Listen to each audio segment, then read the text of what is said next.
ஓம் சாய்ராம். என் அன்பு செல்லமே, என்னுடைய அன்பான தங்கமே, வாழ்க்கையில் இப்பொழுதுதான் நீ பல கஷ்டத்தை தாண்டி படிப்படியாக, அதுவும் ரொம்பவே மெதுவாக படிப்படியாக வாழ்க்கையில் முன்னேறி கொண்டு இருக்கிறாய். இப்பொழுதுதான் நீ வாழ்க்கையில் மிகவும் சுதாரிப்பாக இருக்க வேண்டும். என்னுடைய தங்கமே, நான் சொல்வதை முழுமையாக கேள், கவனமாகவும் கேள். இப்பொழுதுதான் நீ மெதுவாக ஏறிக்கொண்டு இருக்கிறாய். இப்பொழுது நீ மிக மிக கவனமாக இருக்கவே வேண்டும். நான் ஒன்று சொல்கிறேன்.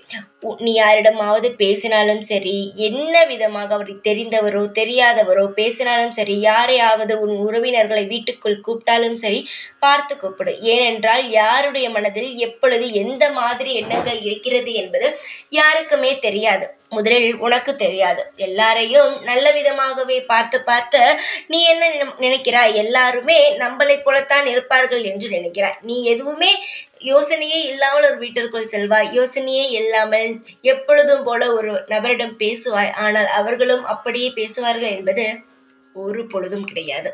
சிலர் உன்னை பார்க்கும் பொழுதே நன்றாக பேசுகிறார்கள். ஆனால் அவர்களுடைய மனதுக்குள் நிறைய பொறாமை இருக்கிறது.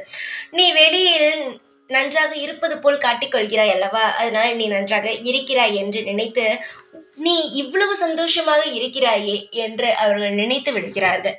என்னுடைய தங்கமே, யார் எப்படி வேண்டாலும் நினைக்கட்டும். ஆனால் நீ சற்று ஜாக்கிரதையாக இரு. உன் வீட்டில் நடப்பதையோ, உன் குடும்பத்திற்குள் சில விஷயங்கள் பகிர்ந்து கொள்வதையோ யாரிடமும் மற்றவரிடம் சொல்லவே வேண்டாம். ஒரு நபரை நீ வீட்டிற்குள் அழைக்கிறாய் என்றால் அவருடைய குணம் என்னவென்பதை முதலில் தெரிந்து கொள். எல்லாரையும் உன் வீட்டிற்குள் அழைத்து தேவையில்லாத பிரச்சனைகளை உருவாக்கி கொள்ளவே வேண்டாம். உன் வீட்டிற்குள் ஒரு நபர் வருகிறார்கள், இல்லை உன் வீட்டிற்குள் உன் தெரிந்தவர்களை வருகிறார்கள் என்று வைத்துக்கொள்ளே. அவர்கள் போனவுடன் ஒரு தண்ணியில் கல்லுப்பை போட்டு நன்றாக கலந்து விட்டு அதை வீடு முழுவதும் தெளித்து அதை துடைத்து விட.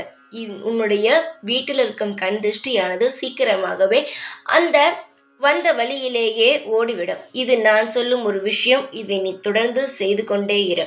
யாராவது வந்துட்டு போனால் அவர்கள் போன உடனேயே தண்ணி தெளித்து இந்த மாதிரி நீ செய்தால் உன் வாழ்க்கையில் இருக்கும் கண் திருஷ்டிகள், உன்னை பார்த்தவர்களின் கண்கள் அனைத்துமே கண் திருஷ்டி காணாமல் போய்விடும். இது உனக்கு நான் சொல்லும் விஷயம். இதை நீ யாரிடமும் சொல்ல வேண்டாம்.